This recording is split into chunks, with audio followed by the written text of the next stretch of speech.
Hello Year 4, this is your Thursday English lesson, and again today we're going to just enjoy some more of the story and have a go at answering some questions about what we read.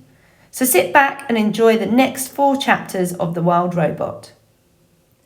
Chapter 8, The Pine Cones. If you stand in a forest long enough, eventually something will fall on you. And Roz had been standing in the forest long enough. A gentle wind whispered through the treetops, and then thunk! A pine cone bounced off her head. The robot looked down and watched the pine cone roll to a stop.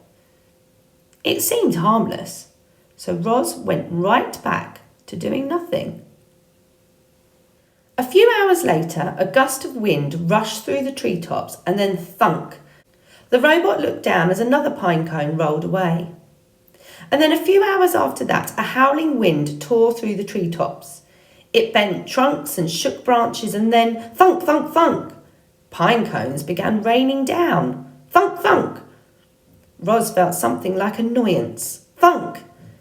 She quickly scanned the area for somewhere safe from pine cones, and she spotted the perfect place when she looked up at the huge rocky shape that towered above the forest. Chapter 9, The Mountain. Roz was now stomping her way up the mountain. Dense forest and rocky outcrops forced the robot to zig and zag and backtrack, but after an hour of steady hiking, she arrived at the craggy mountain peak. Grasses and flowers and shrubs sprouted from every pocket of soil, but there were no trees at the top. Roz was safe from those annoying pine cones. She dusted herself off and then carefully climbed up a leaning slab of stone to the very highest point of the entire mountain. The robot slowly turned her head completely around.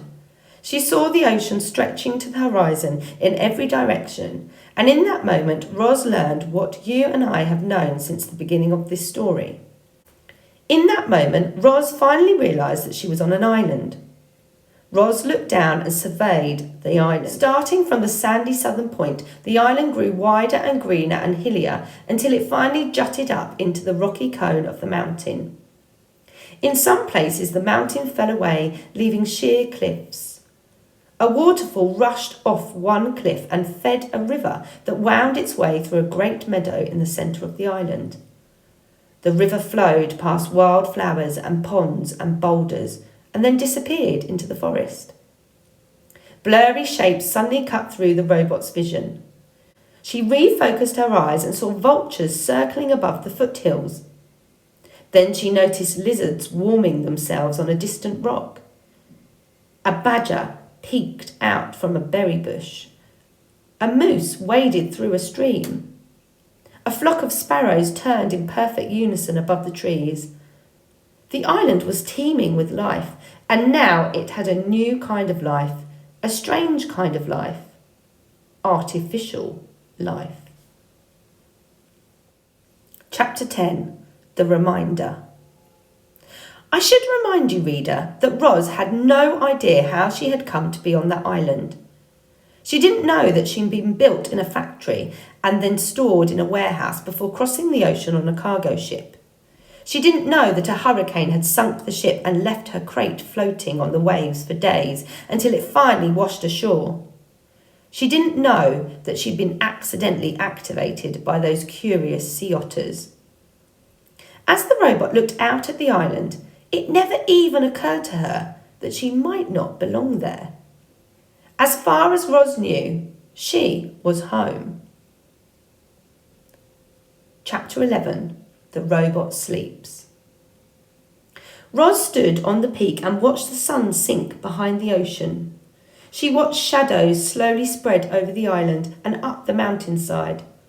She watched the stars come out one by one until the sky was filled with 1,000,000 points of light. It was the first night of the robot's life.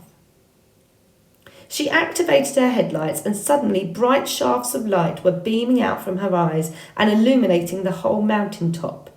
Too bright, so she dimmed them.